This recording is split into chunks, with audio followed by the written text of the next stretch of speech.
Assalamualaikum warahmatullahi wabarakatuh. Alhamdulillah wassalatu wassalamu ala Rasulillah wa ala alihi wa ashabihi wa man walah, amma ba'd. Santri dan santriwati rahimakumullah, kita lanjutkan pembahasan kita di al-matlab ar-rabi' al-maddu wal qasr. Ya.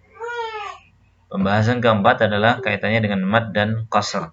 Ta'riful maddi wal qasri.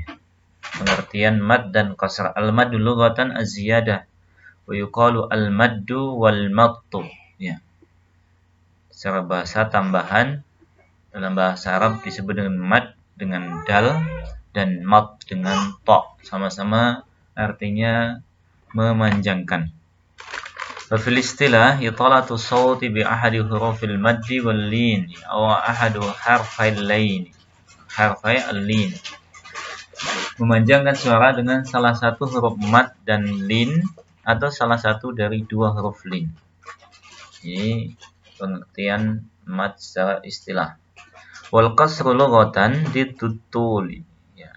Al qasru secara bahasa adalah lawan dari panjang. Wa qasara syai'a ala kadza lam yujawizhu bihi ila ghairi. Maka ketika ada kalimat wa qasara syai'a, dia mengqasar sesuatu pada keadaan seperti ini, maksudnya adalah tidak melampaui batasnya kepada yang lain. Ya, ada pembatas. Jadi al-qasr itu dibatasi atau terbatas. Dalam bahasa Indonesia diartikan terbatas atau pendek. Amma fil istilah fayutlaqul qasr al-wahidin min ma'nayain. Adapun secara istilah, kalimat qasr itu kadang digunakan untuk salah satu dari dua makna. Yang pertama, yutlaqu 'alal mad bi miqdari harakatain. Digunakan untuk penamaan mad kadarnya dua harakat idza kana al-hadits an miqdaril mad, apabila pembahasannya adalah kaitannya dengan kadar bacaan mad.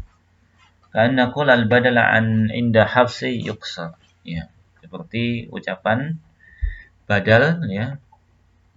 Menurut bacaan Hafiz itu diqasar. Ya, mad badal itu diqasar, maksudnya yumaddu bi miqdari harakatain. Dibaca mad kadarnya dua harakat. Wa yutlaqu ala adamil maddi aslan idza kana al-hadis an wujudil mad wa adamihi. Dan digunakan penamaan tidak ada bacaan mad secara asal apabila pembahasan kaitannya dengan apakah dia dibaca mad atau tidak. Ka'anna qul alif ana tumaddu waqfan wa tuqsaru waslan. Ana, kata ana itu dimatkan, dibaca mad ketika waqaf dan diqasar ketika dibaca wasal dengan kata setelahnya. Huruful mad di salah satu huruf mad ada tiga, wahyal alif wal waw was as-sakinatu ba'da dhamm. Alif, waw dan sukun setelah dhammah, wal ya us-sakinah ba'da kasrin. Ya sukun setelah kasrah, wa hiya majmu'atun fi kalimati nuhiha. Wa bihadza takyid yajuzu an tusamma hurufal maddi wal lini aw hurufu maddin. Oleh karena itu, dengan batasan ini boleh kita katakan dia adalah huruf mad atau huruf lin atau huruf-huruf mad. Ya. Amma harfal lin fahuma al-waw wal ya sakinatan ba'da fathin. Adapun huruf lin ada waw dan ya yang disukun setelah fathah. Kama fi qaul wa kaif wa bihadza takyid yakunani harfal lin ya la yajuzu tasmituhuma harfai maddin. Dengan batasan seperti ini, maka keduanya ini masuk pembahasan huruf lin. Tidak boleh kita katakan huruf mad. Jadi tidak bisa disebut dengan huruf mad tetapi huruf lin. Wa fi ma siwa dzalika yakunu al-waw wal ya harfa illah. Selain dari itu, waw dan ya disebut dengan huruf illah. Wala yusafani bimadin wala lin kama fi wawi ya uluwan yatawara wa ya an-nabi ya'lamun. Ya. Maka tidak bisa dikatakan sebagai huruf mad atau huruf lin ketika dia sebagai huruf illah. Contohnya uluwan wawunya wawu illah.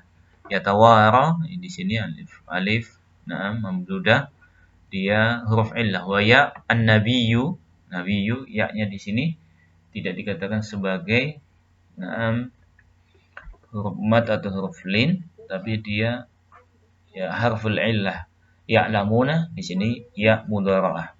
Baik. Amal alif fahiya daiman harfu maddin wal lin. Adapun alif dia disebut sebagai huruf mad dan lin terus ya. Li'annaha la takunu illa sakinah, karena tidaklah alif itu kecuali dalam keadaan sukun. Wala yakunu ma qablaha illa maftuha, dan tidaklah setelahnya kecuali dia berharokat dan tidak sebelumnya kecuali dia berharokat fathah. Dalam pembahasan mad itu dibahas ada mad asli atau mad tabi'i. Mad itu ada dua macam, asli wa far'i. Kalau asli malah takum mudatul harfi illa bihi, ya asli itu yang tidaklah tegak huruf mad kecuali dengan huruf itu saja. Wala yatawaqqaf 'ala sabab, dan tidak bersandar kepada sebab. Wa yusamma aidan al-maddu at-tabi'i, disebut juga dengan mad tabi'i. Maka apabila ada huruf mad tidak ada setelahnya hamzah atau sukun, tidak ada sebelumnya hamzah, maka mad tabi'i. Ya. Juga disebut tabi'i karena dia memiliki ya sifat tabi'iyah salimah yang selamat, di mana matnya, bacaan matnya hanya kadarnya 2 harokat saja, tanpa ada tambahan, tidak boleh ada kurangan juga. Oleh karena itu juga disebut sebagai asliyan, mad asli li'anna aslul li jami'il mudud, karena dia asal dari semua pembahasan mad. Wa li'anna harfal mad la yatamayyaz 'anil haraka illa bihi, dan dikarenakan huruf mad tidaklah bisa dibedakan dari harokat lain kecuali dengannya. Jadi ini pembahasan mad asli atau mad tabi'i. Insyaallah di pembahasan selanjutnya nanti ada bagian atau beberapa macam mad tabi'i, di mana ada 3 pembahasan di situ. Insyaallah di pertemuan yang akan datang. Subhanakallahumma bihamdika asyhadu an la ilaha illa anta astaghfiruka wa atubu ilaik. Wassalamualaikum warahmatullahi wabarakatuh.